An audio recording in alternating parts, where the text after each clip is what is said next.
মানিকগঞ্জে একটি diagnostic centre ও দুটি ক্লিনিকে অভিযান পরিচালনা করে বিভিন্ন অনিয়মের অভিযোগে ১.৫ লাখ টাকা জরিমানা করা হয়েছে। বিস্তারিত থাকছে মোহাম্মদ আলামিন রোহেলের প্রতিবেদনে। লাইসেন্স নবায়ন না থাকা, পরিবেশগত ত্রুটি ও বিভিন্ন অনিয়মের অভিযোগে মানিকগঞ্জে একটি ডায়াগনস্টিক সেন্টার ও ক্লিনিকে সিলগালা করেছে জেলা স্বাস্থ্য বিভাগ।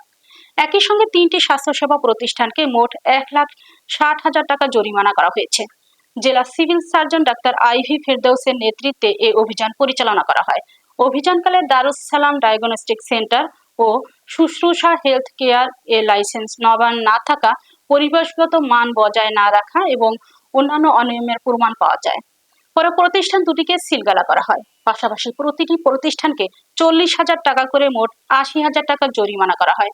এছাড়া নগর ডায়াগনস্টিক সেন্টার লাইসেন্স নবায়ন না থাকায় ৪০,০০০ টাকা জরিমানা করা হয় এবং দ্রুত লাইসেন্স নবায়নের নির্দেশনা দেওয়া হয়।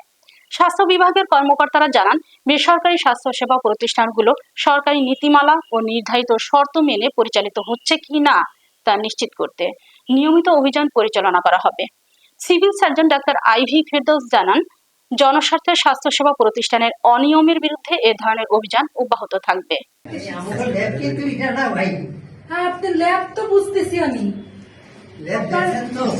সেটা হচ্ছে আমি চেষ্টা করছি মানিকগঞ্জের মানুষের স্বাস্থ্য সেবাটা জানি সঠিকভাবে পায়, এবং এখানে অনেক ক্লিনিক আছে যেগুলো আসলে লাইসেন্স তো নাই, ন্যূনতম পরিবেশও নাই দেওয়ার মতো।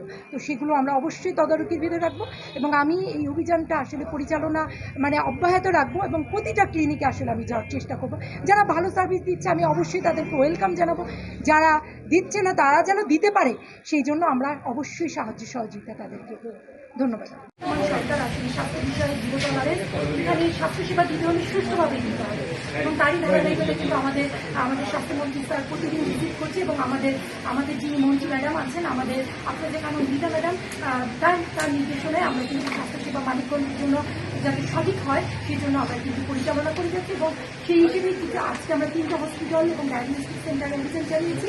প্রথমত শুশ্রূষার যেটা আসলে একেবারেই যোগ্য না সেটাকে আমরা জরিমানা দিয়েছেন আমাদের ন্যাশনাল মহোদয় এবং আমরা তাদের কার্যক্রম আপাতত বন্ধ করেছি। পরে আমরা নগর ডায়াগনস্টিক সেন্টারে দিয়েছি, সেখানে আমরা কিছু ফল পেয়েছি, আমাদের ন্যাশনাল মহোদয় জরিমানা করেছি এবং আমরা বলেছি এই কাজগুলো এবং লাইসেন্স নবায়ন করে তারা তাদের কার্যক্রম চালাবে আমাদের চিঠি দেওয়ার মাধ্যমে। এবং পরবর্তীতে আমরা এখন যেটা দেখছি দারুস সালাম আমার পিছনে আপনি দেখতে পাচ্ছেন এটা আসলেই একদমই যোগ্য না, সুতরাং এটার আসলে সেবা দেওয়ার কোনো আমি দেখছি না যে সেবা দেওয়ার কোনো সুযোগ। এরা যদি যোগ্য হয় তবে তারা লাইসেন্স নবায়ন করে তারা পরিবেশ ঠিক করে অবশ্যই তারা দিতে পারবে। সেই হিসেবে আমাদেরকে জানালে আমরা এসে দেখে যদি মনে করি তাহলে আমাদের ন্যাশনাল মহোদয় আছে তিনি কিন্তু জরিমানা করেছেন। আমরা এই অভিযান আসলে অব্যাহত রাখবো। মানিকগঞ্জের প্রতিটা হসপিটাল, প্রাইভেট হসপিটাল, সরকারের সাথে সাথে প্রাইভেট হসপিটালে যাওয়ার চেষ্টা করবো। মানিকগঞ্জের মানুষের সুষ্ঠু সঠিক স্বাস্থ্যসেবা থাকায় সেই বিষয়ে